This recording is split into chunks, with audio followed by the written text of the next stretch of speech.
right, well, welcome to our next installment of our Exploring series, where we explore the idea and the question of why is Christianity so exclusive? We're going to talk about the exclusivity of Christianity today. My name is Casey, and I'm really excited to be able to explore this topic with you today. So the first thing I think we need to do when we ask this topic, many of you I'm sure have probably thought about that question or wondered, man, why is Christianity seemingly so exclusive? So before we get into that, which we will certainly get into, I think it's important to pull back for just a moment and ask ourselves a very important question. And that question is there objective truth? Is there an absolute truth? Because if there is not, why does it really matter? There might be anarchy in the streets. Maybe we just live our own truth. I'm going to live my truth. You live your truth. There's nothing objective that can tell us what right and wrong is, give us an outside picture of how we should live and how we should behave, what we should believe. None of this really matters. Who cares if Christianity is exclusive or any other religion is exclusive? So let's start with that question. If objective truth is possible to obtain, or if it exists at least, then we should be considering how we should understand or what we should be doing to gain this truth, to understand truth. Because truth should inform our lives, right? I know very few people who want to live in a way that's not truthful. That doesn't mean mistakes aren't made and things like that, but man, we want to live in a way that is that our mind and our actions live out truthfully. I think that's normal. So we want to ask ourselves again, what is objective truth? How can we attain it? Should we pursue it? And the answer is yes. And I'll tell you this, many religions give us answers, or at least some answers, to what truth is. Many religions do that. Christianity is not exclusive in that. Many religions will attempt to answer questions like, why is there evil? Why is there pain and suffering? What is justice? How do we attain that? What happens after we die? Or maybe in eternity? What happens then? These types of questions are addressed in varying degrees by many religions. So I think that we can very clearly agree that all religions are exclusive.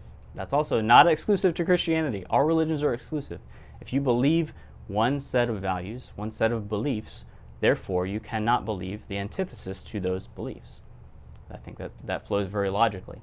That's in many areas we can think that. So when we think about if truth is attainable and we have a specific set of beliefs, every religion has a specific set of beliefs. So what therefore makes Christianity unique in that? And that I think is what we want to tackle more in just a second here. So I would tell you this. I would submit to you that if you got a room of orthodox believers of all different religions in the same room, I would venture to guess that no one would believe that all of their beliefs lead to the same place. They would all believe that their beliefs lead to what they believe will happen, their truth that they believe is correct. That's not unique. That's what every religion believes. So every religion is exclusive in that if you believe in those beliefs, you cannot therefore believe in something else. So again, that's also not unique. And what I'd like to do is talk with you about what Christianity proposes about truth and why exclusivity makes a difference, why it matters in this particular scenario. So I personally am a big football fan, and I'd like you to just humor me for a moment because it's now football season and I'm super excited about that, of course. And we're going to use a football analogy or sports analogy right now. And just also remember, every analogy is not perfect, but I think it flows pretty well with what we're talking about. So when you use an analogy of you want to go to a big game that's coming up. You know the game's coming up, you're just not quite sure when it's going to happen, where, you're not quite sure what teams are playing, what stadium it's going to be in, but you know there's a big game coming up. It's finally here. So there's a couple problems that you're going to run into. And of course, we're using multiple religions as an example here. So the first problem that you run into is you know that there are many vendors that are saying, hey, we have tickets to this big game. So how do you get the tickets? Some vendors will say, in order to get this ticket, all you have to do is be a better person than a worse person. Your good has to outweigh your bad. You have to do more good than bad. And if you do that, then you'll have a ticket to the game. Some religions say, you know what? You don't really need a ticket. Every religion, every person that believes in this, you know what? You just can go to the game when it's time. Just show up and you'll get admitted. Other religions might say you have to tell a certain number of people about the big game before you're eligible for a ticket. Some might say, you know what, you have to work hard. You might not earn it, maybe you will, but the only way to know is to show up at the end before game time, and maybe the gatekeeper will let you in. Maybe you've done enough good to be let in, but you really don't know until that time comes. Well, of course, again, we're using the analogy of other religions and what they might believe, but Christianity proposes that you can't have a ticket. There's nothing that you can do that will earn you the right to a ticket. Nothing at all. But yet, there was someone who paid for your ticket for you. That was Jesus. The gospel says that Jesus gave his life. He lived a life that was perfect. He died a death that he didn't deserve for our sin. He took that on, and he defeated death when he raised from the grave on the third day. That's what Christianity proposes, is that all you have to do to get entrance to the game is to show up and say, I can't afford it. I can't pay this debt. But Jesus paid it for me. And you're given a ticket. That's all you have to do. So yes, it's exclusive. There's only one way to get into the big game. There's only one way to know.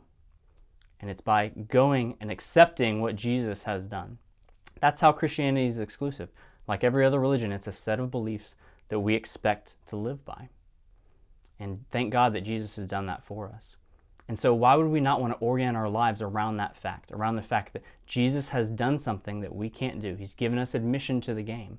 All we have to do is go to the ticket booth and say, Jesus paid it. I couldn't. I didn't have to be good enough. My good deeds were not enough, but Jesus was. And I want to leave you with two thoughts. These are from Jesus in Scripture. This is what he says in Matthew 7:13 and 14. Jesus says, you can enter God's kingdom only through the narrow gate. The highway to hell is broad, and its gate is wide for the many who choose that way. But the gateway to life is very narrow, and the road is difficult, and only a few ever find it. That's why the exclusivity of Christianity is important. It's because there is a way. There's not no way to the big game. There's not no way to a truth, no way to eternity. There is a way it's presented, but it's the truthful way. It's the right way. So we have to pursue and explore that truth. The second thing that Jesus says in John chapter 14, in verse 6, he says, I am the way. I am the truth and the life. No one can come to the Father except through me. Jesus again is displaying that there is a way to know truth. So if you want to live in a way that explores truth, what truth is, where you pursue truth, Christianity says Jesus is the truth. Jesus gives the answers to many of those questions that I asked a moment ago, or a little bit ago. Why is there evil? Why is there suffering? There's answers that are beyond the scope of this particular talk that are given in Christianity. And that is why it's important to understand that Christianity, yes, it is exclusive. But thank God we can tell others about what Jesus has done. That Jesus has freely given us the ability to tell others, look, he paid for our ticket to eternity, our ticket to truth, and knowing that it's possible to know truth. So I would ask you consider that today. Thank you so much for joining us. Have a great day.